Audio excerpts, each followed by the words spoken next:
നമ്മൾ കുറച്ച് വളരെ ആക്യുറേറ്റ് ആയിട്ട് ഞാൻ പറയുകയാണെങ്കിൽ whenever there is serious harm to self, അതായത് നമ്മളുടെ സ്വന്തം ജീവനോ അല്ലെ നമ്മളുടെ ഓക്കെ. ചുറ്റുമുള്ളവർക്കോ അല്ലെ നമ്മൾക്ക് ചുറ്റുമുള്ള മറ്റ് പ്രോപ്പർട്ടിക്കോ നമ്മൾ ഹാം ഉണ്ടാക്കുന്നുണ്ട്, അല്ലെ ഒരു നാശം ഉണ്ടാക്കാൻ സാധ്യതയുണ്ടെങ്കിൽ അത് എപ്പോഴും സിവിയർ. അതായത് ഓക്കെ. നമ്മൾ നമ്മളെ തന്നെ ഉപദ്രവിക്കാൻ ശ്രമിക്കും.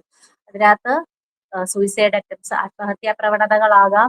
ചില ആൾക്കാർ ആത്മഹത്യാ പ്രവണത അല്ലാതെ വിഷമം വരുമ്പോൾ, സങ്കടം വരുമ്പോൾ കൈമുറിക്കുക, സ്വയം ആ.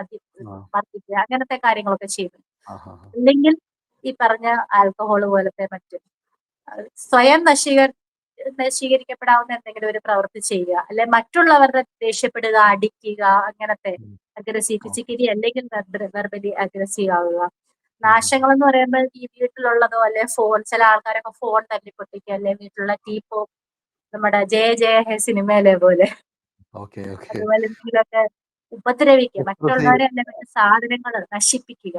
ഓക്കെ. അതെപ്പോഴും ഒരു സിവിയർ മെന്റൽ ഇൽനെസിന്റെ ലക്ഷണമാണ്. ഉം, ഉം. എപ്പോഴും ഓക്കെ. അത്തരം ഒരു സെൽഫ് കണ്ടീഷൻ ഉണ്ട് എങ്കിൽ അതൊരു അതൊരു വാർണിംഗ് സൈൻ മെഡിക്കൽ തന്നെയാണ്. ഹെൽത്ത് ആവശ്യമായിട്ടുള്ള ഒരു കാര്യമാണ്. തീർച്ചയായിട്ടും തീർച്ചയായിട്ടും ഒരു മെഡിക്കൽ ഹെൽപ്പ് കംപ്ലീറ്റ്ലി ആവശ്യം. നമ്മളുടെ ഒരു മെന്റലി സ്റ്റേബിൾ ആയിട്ടുള്ള ഒരാൾ ഒരിക്കലും സ്വയമോ മറ്റുള്ളവരെയോ അല്ലെങ്കിൽ മറ്റു സാധനങ്ങളോ നശിപ്പിക്കാൻ ശ്രമിക്കുകയില്ല. അതൊരു വാർണിംഗ് സൈൻ ആണ്. പിന്നെ മറ്റൊരെണ്ണം, നമ്മളുടെ റിയാലിറ്റിയിൽ നിന്ന്, നമ്മളുടെ ഒരു യാഥാർത്ഥ്യത്തിൽ നിന്ന് നമ്മൾ വ്യതിചലിച്ചു പോവുകയാണെങ്കിൽ, ഉം, ഉം, ഉം, അതായത് ഉം. ഇല്ലാത്ത കാര്യങ്ങൾ ഉണ്ടെന്ന് പറയുക, ഇല്ലാത്ത ശബ്ദങ്ങൾ കേട്ടെന്ന് പറയുക, അങ്ങനെ ഒരു സിറ്റുവേഷൻ ഉണ്ട്, അല്ലെ തനിയെ ഇരുന്ന് സംസാരിക്കുക. അതും ഓക്കെ. കുറച്ചുകൂടെ പലപ്പോഴും സിവിയർ മെന്റൽ ഇൽനെസിന്റെ ഈ ലക്ഷണം. ഹാലുസിനേഷൻ ഒക്കെ ഉണ്ടാകുന്നു, ഇല്യൂഷൻസ് ഉണ്ടാകുന്നു എന്നൊക്കെ കേട്ടിട്ടുണ്ടല്ലോ ആളുകൾ പറയുന്നത്. തീർച്ചയായിട്ടും അത് ഞാൻ പറഞ്ഞല്ലോ, ഞാനിത് പൂർണ്ണമായിട്ടും ബ്രെയിനിനെ ഉം. പറ്റി റിലേറ്റഡ്. നമ്മളുടെ ചെവിയിൽ നമ്മൾ ശബ്ദം കേൾക്കുന്നുണ്ടെങ്കിലും, സ്കൂളിലൊക്കെ പഠിച്ചിട്ടുണ്ടായിരിക്കും, ചെവിയിൽ നിന്ന് അല്ല നമ്മൾ കേൾക്കുന്നത്, ചെവിയിൽ നിന്ന് ഓഡിറ്ററി നെർവ് നമ്മളുടെ ബ്രെയിനിലോട്ട് കണക്റ്റഡ് ആയിട്ടുണ്ട്. ഓക്കെ.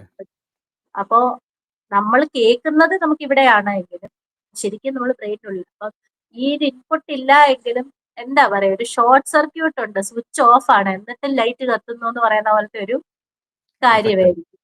ഇവിടെ ഇല്ല, സൗണ്ട് ശരിക്കും ഇല്ല, പക്ഷെ നമുക്ക് ശരിക്കും അവർക്ക് ഭയങ്കര റിയാലായിട്ട് തോന്നും ഹാലുസിനേഷൻ. അവർക്കത്, അവരെ സംബന്ധിച്ചതാണ് അവരുടെ റിയാലിറ്റി. ഈ പർവ്വതമൊക്കെ കയറുന്ന ഈ കൊടുമുടികളൊക്കെ കയറുന്ന ആളുകൾക്ക് ഒരു സർട്ടൻ ഹൈറ്റ് കഴിഞ്ഞിട്ട്, ഇപ്പം ഞാൻ കേട്ടിട്ടുണ്ട്, ഇപ്പം ഈ എവറസ്റ്റർ അവരൊക്കെ കുറേ സ്ഥലം കഴിയുമ്പോഴത്തേന് അവർക്ക് ഈ ഹാലൂസിനേഷൻ ഒക്കെ ഉണ്ടാകാം, അവർക്ക് തീർച്ചയായും ബ്ലാക്ക് ഔട്ട് ഉണ്ട്. അത് ഇതുമായിട്ട് കണക്റ്റഡ് ആണോ? അത് നമ്മളിപ്പോ ഡീപ് സീ ഡൈവിങ്ങിലും, അതായത് പ്രഷർ ഡിഫറൻസസ് വരുമ്പോൾ ഉണ്ടാവുന്ന ഒരു പ്രശ്നമാണ്. ഓക്കെ. പ്രഷർ ഡിഫറൻസസിൽ ഒരു പ്രശ്നം വരാം. ഒന്ന് ഓക്സിജൻ ലെവൽ, ലെവൽ ആൾട്ടിറ്റ്യൂഡ് കുറയുന്നു. വരുമ്പോൾ ഓക്സിജൻ ലെവൽ, ഉം, ഈ രണ്ടിനും നമ്മുടെ ബ്രെയിൻ ഓക്സിജൻ നമ്മളുടെ ബ്രെയിന് കൃത്യമായ രീതിയിൽ കിട്ടാത്തപ്പോൾ ഇത്തരത്തിലുള്ള എക്സ്പീരിയൻസസ് ഉണ്ടാവാറുണ്ട്. ഓക്കെ. അതുപോലെ പ്രഷർ ഡിഫറൻസസിൽ നമ്മൾ ഉയർന്ന മർദ്ദത്തിൽ നിന്ന് താഴ്ന്ന മർദ്ദത്തിൽ നിന്ന് ഉയർന്ന മർദ്ദത്തിലോട്ട് പെട്ടെന്ന് പോവുകയാണ്, ഡീപ് സീ ഡൈവിങ്ങിൽ പോവുകയാണെങ്കിൽ നമ്മൾ പറയാം ഡീപ് സീ ഡൈവിങ് കഴിഞ്ഞിട്ട് പിറ്റേന്ന് ഫ്ലൈറ്റിൽ കയറരുത് എന്ന് പറയും. അപ്പൊ അങ്ങനത്തെ സാഹചര്യങ്ങളിലൊക്കെ ഈ ഹാലൂസിനേഷൻ. ഇത്തരത്തിലുള്ള സിംറ്റംസ് ഉണ്ടാവാറുണ്ട്. നമ്മൾ തീർച്ചയായിട്ടും അത് ബ്രെയിനിനെ അഫക്ട് ചെയ്യുന്നതുകൊണ്ടാണ്, തലച്ചോറിനെ അഫക്ട് ചെയ്യുന്നതുകൊണ്ടാണ് അങ്ങനെ വരുന്നത്. ഓക്കെ. അതല്ലാതെ തന്നെ ആണെങ്കിലും ഇപ്പോ പ്രായമായവരിലും കൊച്ചു കുഞ്ഞുങ്ങളിലും ഇപ്പൊ പനിക്കുമ്പോൾ കുഞ്ഞുങ്ങൾ പിച്ചുമ്പേ പറയാറുണ്ട്. ഓക്കെ. അല്ലെങ്കിൽ നല്ല പനിയുള്ളപ്പം, അല്ലെങ്കിൽ പ്രായമായ ആൾക്കാർക്ക് ചെറിയൊരു ഇൻഫെക്ഷൻ ഉണ്ടെങ്കിൽ തന്നെ ഇല്ലാത്തത് കണ്ടു, പാമ്പിനെ കണ്ടു, ആ. ഉം, ഉം. അതും ബ്രെയിനില് പനിഭ്രാന്താന്ന് ആളുകൾ പറയാറുണ്ടല്ലോ പണ്ട്. അതെ. അത് ICU സൈക്കോസിസ് എന്നൊക്കെ പറയാം. നമ്മൾ അതിനെ ഡെലിവറി, അതൊരു ഒരു ടെമ്പററി ആയിട്ടുള്ള സ്റ്റേജ് ആണ്. അതൊരു കടുത്ത മാനസിക പ്രശ്നമല്ല. അത് വളരെ കോമൺ ആയിട്ട് ഈ പ്രായത്തിലുള്ളവരിൽ കാണുന്നു. പക്ഷെ ഉം, അത് ഉം. ടെമ്പററി ആയിട്ട് ഈ കെമിക്കൽസിന്റെ ഇംബാലൻസ് ബ്രെയിനിൽ ഉണ്ടാവുന്നത് കൊണ്ടാണ് വരുന്നത്.